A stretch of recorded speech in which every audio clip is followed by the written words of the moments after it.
Bonjour, après avoir vu les différentes formes de responsabilité et les causes d'exonération de la responsabilité, dernière vidéo en lien avec tout ce sujet, qu'est-ce qu'un dommage ou un préjudice en droit? Pour définir cela simplement, disons qu'un dommage, c'est un préjudice, c'est une atteinte à une personne ou à ses biens du fait d'un tiers. Mais cette atteinte, ce dommage, peut prendre de nombreuses formes. Traditionnellement, on distingue le dommage corporel, le dommage matériel et le dommage moral. Alors voyons cela plus en détail maintenant. Le dommage corporel, c'est l'atteinte à l'intégrité physique d'une personne, quand elle est blessée, que cette blessure d'ailleurs cause un handicap provisoire ou permanent. Par exemple, si vous êtes renversé par une voiture, vous subissez un dommage corporel. Mais si vous gardez des séquelles de cet accident, vous pouvez aussi avoir d'autres types de dommages ou de préjudices. Par exemple, un préjudice esthétique si vous avez été défiguré, ou un préjudice d'agrément si vous ne pouvez plus pratiquer un sport ou certaines activités suite à cet accident. Vous avez ensuite le dommage matériel, c'est-à-dire la dégradation ou la perte d'un bien. Bon là c'est une situation très fréquente, la vitre cassée par un ballon, le portable de la copine que vous faites tomber, la maison ravagée par vos copains lors d'une soirée, etc. Mais ça peut être aussi un dommage matériel dans le sens où vous perdez ou vous manquez un gain.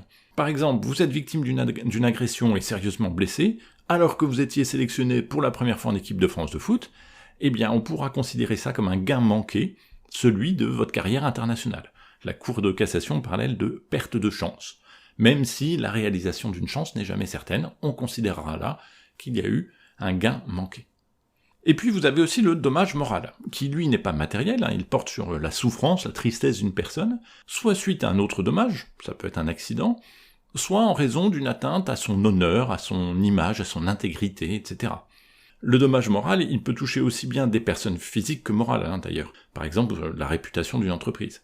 Et, bien sûr, il est sans doute le dommage le plus difficile à quantifier et donc à réparer ou à indemniser. Mais c'est un dommage que les stars connaissent bien quand elles font condamner par exemple des journaux People pour des photos volées, c'est un préjudice moral.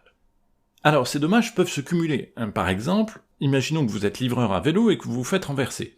Cela vous procure une blessure, une infirmité, qui vous empêchera de refaire du vélo. Eh bien, vous aurez à la fois un dommage corporel, vous êtes blessé, un dommage matériel, votre vélo est cassé, un dommage financier, puisque vous ne pourrez plus travailler comme livreur, et pourquoi pas un dommage moral ou psychologique, parce que vous commencez à déprimer à cause de votre situation.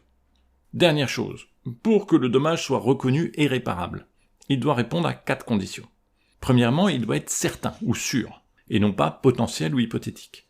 Par exemple, une personne accidentée aura besoin d'aide à domicile, c'est dans le futur, mais par contre on en est sûr, c'est pas une simple hypothèse.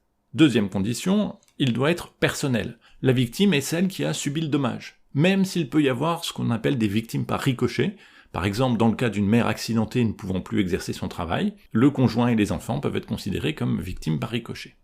Troisième condition, le dommage doit être direct, c'est-à-dire qu'il doit être causé directement par le fait générateur. Exemple, après avoir été victime d'une agression, encore une fois, décidément, qu'est-ce qui vous arrive? Vous souffrez d'une dépression nerveuse qui finit par entraîner votre licenciement plusieurs mois plus tard. Là, c'est le juge qui devra déterminer si ce licenciement est en lien direct avec l'agression ou non. Enfin, dernière condition, le dommage doit être légitime. Vous ne pouvez pas être indemnisé, par exemple, si votre stock de cannabis a disparu dans l'incendie de votre garage, tout simplement parce que cette marchandise était illicite, et bien voilà, vous êtes prévenu. Voilà ce qu'on pouvait dire aujourd'hui sur les différents types de dommages ou de préjudices en droit.